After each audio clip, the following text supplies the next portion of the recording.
অনেকদিন ধরে রেকর্ড করতে পারছিলাম না। তবে আজকে মনে হলো যে আজকে একটু বসি। আর বসতে গিয়ে আমি আমার ড্রয়ারে যেহেতু আমার বাসা কিছুদিন আগে আমি শিফট করলাম। তো আমার ড্রয়ারে একটা বই আমি পেলাম। বই না, একটা ম্যাগাজিন। আসলে এই ম্যাগাজিনটা আমি আসলে সাবস্ক্রাইব করতাম যখন সান ফ্রান্সিসকোতে ছিলাম। তো this is a beautiful magazine, poet and writers.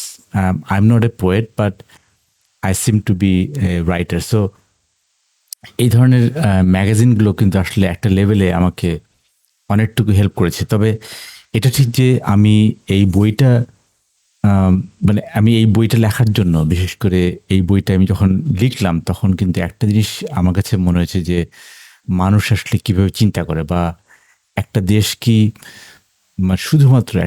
কি শুধুমাত্র এআই দিয়ে চালানো সম্ভব কিনা? মানে শুধুমাত্র এআই দিয়ে একটা দেশ চালানো সম্ভব কিনা? You can find out in this book. This has many things.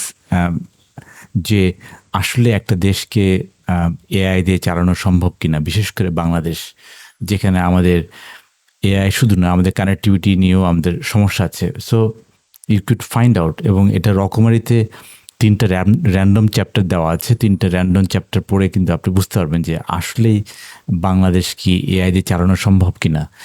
তো ফিরে আসছি এই বইটাতে, because this is the book I am thinking যে এই বইটা আসলে আমি আপনাদের সাথে লম্বা সময় আমি কাটাবো এই বইটা নিয়ে। কারণ একটা জিনিস কিন্তু আমরা বিশ্বাস করি যে আমরা যেটা চিন্তা করি সেটাই কিন্তু we become what we think of. Like আমরা যেটা চিন্তা করি সেটাই কিন্তু আমাকে বা আমি হিসাবে আমার প্রকাশ করি, বা আমরা সেই হিসাবেই সেটাই হয়ে যায়। মানে আমরা সেই মানুষটাই হই যেটা আমি চিন্তা করি। মানে আমরা সেই মানুষটাই হতে চাই যেটা আমি চিন্তা করি, বা যেটা আমি সারাদিন চিন্তা করি, আমি সেই চিন্তার আউটকামই হচ্ছে সেই আমি। তো সেটাই জন্য আসলে এই ডিসিশন বুকটা খুব ইম্পর্ট্যান্ট, এই কারণে যে ডিসিশন বুকটা থেকে আমরা অনেক আইডিয়া পাই যে আমাদের চিন্তার ফল্ট লাইন কোথায়, আমাদের কি ভুল হচ্ছে, কি শুদ্ধ হচ্ছে। তো আজকের আলাপ হচ্ছে গিয়ে আমি বের করে এনেছি, আজকের আলাপ হচ্ছে দ্য প্যারেটো প্রিন্সিপাল, যেটা আমি খুবই ফলো করি।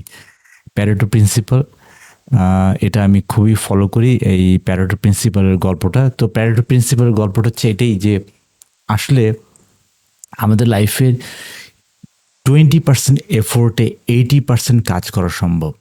আমি আবার বলছি, আমাদের লাইফে 80% অ্যাচিভমেন্ট 20% এফোর্টে করা সম্ভব। যেমন আমাদের নেটওয়ার্কে 80% রেভিনিউ দেয় 20% কাস্টমার। আমি আবারও বলছি যে 80% রেভিনিউ দেয় 20% কাস্টমার, আর বাকি 20% রেভিনিউ দেয় হচ্ছে কি বাকি 80% customer. So this is everywhere. Like আমরা যদি এভাবে ওয়ার্কআউট করি যে না, আসলে আমাদের লাইফে আমরা যদি 20% এফোর্ট দিই, তাহলে কোন 80% করা সম্ভব সেটা আগে আমরা অ্যাচিভ করার চেষ্টা করি। এবং সেটাই কিন্তু আসলে এখানে আমি দেখছিলাম যে এই প্যারেটো প্রিন্সিপালে আসলে আমি প্যারেটো প্রিন্সিপাল এখানে আমি পড়িনি, কারণ এখানে আমার পড়ার কিছু নেই। কারণ প্যারেটো প্রিন্সিপাল আমাদের লাইফে সব জায়গায় আমরা ফলো করি। যেমন আমরা আমাদের রেভিনিউতে আমরা 80% রেভিনিউ পাই 20% কাস্টমার থেকে। বা আমরা ধরে যাক আমাদের যে বাসায়, ধরে যাক আমার যে বই, এই যে আপনি পিছনে বই দেখছেন, এই বইয়ের আমার 80% বইয়ের আমি 20% পড়েছি, আর 20% বইয়ের আমি 80% পড়েছি। So it is everywhere, so the Pareto rules everywhere. So my point is, এবং আমার যেটা রিকমেন্ডেশন হচ্ছে কি, we should start 20% with our effort to cover at least 80%.